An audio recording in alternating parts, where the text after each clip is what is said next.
पिछले 24 घंटों से सोशल मीडिया पर एक देश का नाम आपको हर तरफ दिखाई दे रहा होगा, वो है मालदीव। कहीं हैशटैग बॉयकॉट मालदीव चल रहा है तो कहीं लक्षद्वीप का नाम दिख रहा है। ऐसे में आप सोच रहे होंगे कि अचानक से ये क्यों हो रहा है, या फिर ज्यादा लोग मालदीव जा रहे हैं शायद इसलिए। लेकिन ऐसा नहीं है। आज मैं बताऊंगी आपको कि अचानक से मालदीव का ये बवाल कितने मंत्रियों की कुर्सियां खा चुका है, कितने लोग वहां जाने का मन छोड़ चुके हैं, इसका लंबे समय तक एक छोटे से देश मालदीव पर क्या असर पड़ने वाला है, भारत और मालदीव के बीच विवाद क्या है, भारत मालदीव के लिए इतना जरूरी क्यों है, और इस समय मालदीव की सरकार एंटी इंडिया मूव क्यों चल रही है। नमस्कार, मैं हूं जय तिवारी और आप देख रहे हैं जागरण ग्लोबल। भारत के केंद्र शासित प्रदेश लक्षद्वीप से करीब 700 किलोमीटर दूर 1000 से ज्यादा द्वीपों का एक समूह जिसे मालदीव के नाम से जाना जाता है। आप स्क्रीन पर इसे मैप में देख सकते हैं कि मालदीव की लोकेशन क्या है। अब बात करते हैं वर्तमान स्थितियों की और जानते हैं कि आखिर मालदीव का मुद्दा उठा कहां से था। अभी कुछ दिन पहले भारत के प्रधानमंत्री नरेंद्र मोदी ने लक्षद्वीप की यात्रा की थी और उन्होंने अपने सोशल मीडिया अकाउंट से कुछ तस्वीरें पोस्ट करते हुए लिखा था कि हमारे पास खूबसूरत समुद्री तट है, और इसी के साथ उन्होंने आगे कहा था कि जो लोग रोमांच को पसंद करते हैं, लक्षद्वीप उनकी टॉप लिस्ट में होना चाहिए। प्रधानमंत्री मोदी की इस पोस्ट के बाद देश के कई लोगों ने लक्षद्वीप और मालदीव के बीच तुलना करना शुरू किया। इसी पर मालदीव की नई नवेली सरकार के एक मंत्री ने लक्षद्वीप और मालदीव के बीच तुलना कर अभद्र भाषा का इस्तेमाल किया, जिस पर भारतीयों ने कड़ी आपत्ति जताई है। देश के कई बड़े दिग्गज अब लक्षद्वीप टूरिज्म को प्रमोट कर रहे हैं, जिनमें अक्षय कुमार, अमिताभ बच्चन, सचिन तेंदुलकर, अनिल कपूर, सलमान खान, हार्दिक पांड्या जैसे बड़े स्टार्स हैं, जिनके सोशल मीडिया पर दुनिया भर में फैले करोड़ों में फॉलोअर्स हैं। इसके अलावा हजारों की संख्या में जो भारतीय मालदीव को जाने वाले थे, उन्होंने अपनी फ्लाइट और होटल की बुकिंग को कैंसिल कर दी है। यही नहीं, टिकट और होटल बुकिंग कराने वाले एक एजेंसी ईज माई ट्रिप ने सारी बुकिंग रद्द कर दी है। भारतीयों के दबाव में आकर मालदीव की सरकार भी हरकत में आई है। मालदीव की सरकार ने अपने 3 मंत्रियों को सस्पेंड कर दिया है, लेकिन तब तक काफी देर हो चुकी थी। ये दुनिया में पहली बार है जब किसी देश ने जियोपॉलिटिकल प्रेशर में आकर अपने पार्टी के मंत्रियों को सस्पेंड किया। अब आपको ये जानना चाहिए कि मालदीव की सरकार ने ऐसा क्यों किया। मालदीव की अर्थव्यवस्था में टूरिज्म का 25% योगदान है, जिसमें सबसे बड़ा हिस्सा भारतीयों का है। अगर भारतीयों ने मालदीव जाना बंद कर दिया तो मालदीव के सामने सबसे बड़ा आर्थिक संकट खड़ा हो सकता है। भारत से करीब 2 लाख से भी ज्यादा लोग हर साल मालदीव की यात्रा करते हैं और लाखों रुपए खर्च करते हैं, जो मालदीव में विदेशी मुद्रा का बहुत बड़ा सोर्स है। मालदीव में मौजूद भारतीय दूतावास के अनुसार 2022 में 2,41,000 और साल 2023 में लगभग 2 लाख भारतीय लोगों ने मालदीव को विजिट किया है, और ये आंकड़ा अभी काफी और बढ़ेगा क्योंकि दिसंबर के सैलानियों का डेटा अभी तैयार हो रहा है। मालदीव्स वालों को हार्ट अटैक आ गया होगा, बिकॉज अगर लक्षद्वीप ओपन हो जाएगा इंडियंस के लिए और दुनिया के लिए, तो मालदीव्स को समझ नहीं आएगा वो किधर गए, because Lakshadweep is much better, much more cleaner, much more beautiful, and the lagoons are just fantastic. हम लोग उससे प्रमोट नहीं किया आज तक।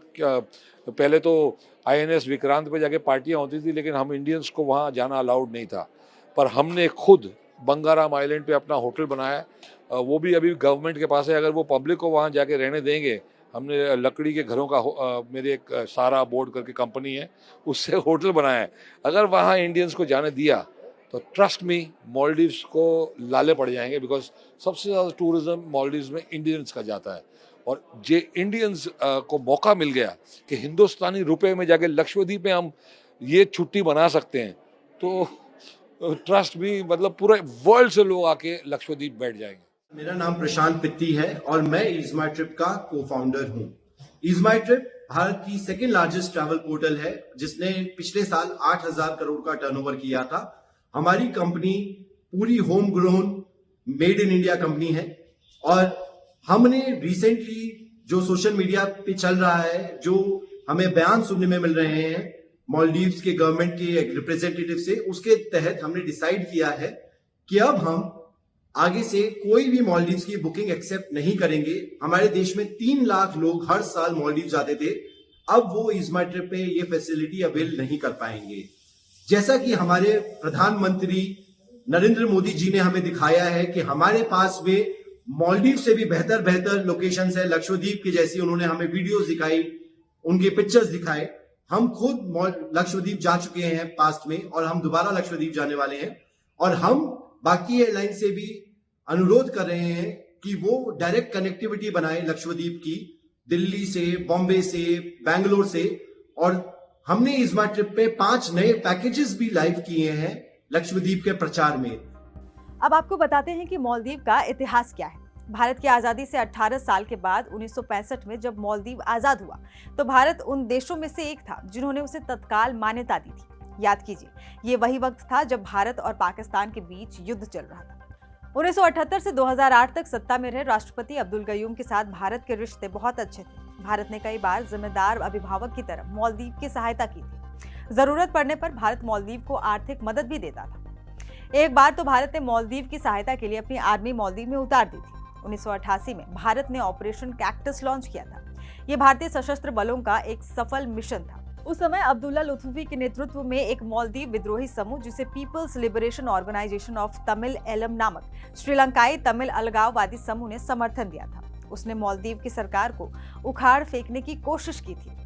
मालदीव के राष्ट्रपति ने भारत से मदद का अनुरोध किया था, जिसके बाद भारतीय जवानों ने मालदीव्स में तख्ता पलट की कोशिश को विफल कर दिया था। इसके अलावा भी भारत ने कई बार जरूरत पड़ने पर मालदीव की सहायता की। हालांकि मालदीव चीन से भी अपनी नजदीकियां बढ़ाता रहा है।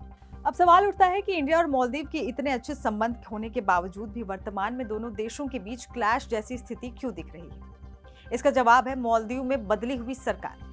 हाल ही में मालदीव में चुनाव हुए जिसमें मोहम्मद मुइजू की पार्टी पीपल्स नेशनल कांग्रेस को जीत मिली थी। नवंबर 2023 में मोहम्मद मुइजू को मालदीव का राष्ट्रपति नियुक्त किया गया था, जिससे मुइजू की सरकार बनी है। तब से मालदीव भारत विरोधी गतिविधियों को अंजाम दे रहा है। मालदीव में इंडिया आउट जैसे कैंपेन चलाए जा रहे हैं। यहाँ के राष्ट्रपति तुर्की और चीन जैसे देशों की यात्रा कर रहे हैं। अभी कुछ दिन पहले खबर आई थी कि मालदीव की सरकार भारतीय सेना को अपने देश से निकालने जा रही है। हमारी कोशिश है कि आप दुनिया भर में हो रहे परिवर्तनों के हमारे साथ साक्षी बने और आपकी प्रतिक्रिया हमें और प्रेरित करती है। इसलिए इस मामले में आपकी क्या राय है, आप हमें कमेंट बॉक्स में जरूर बताएं।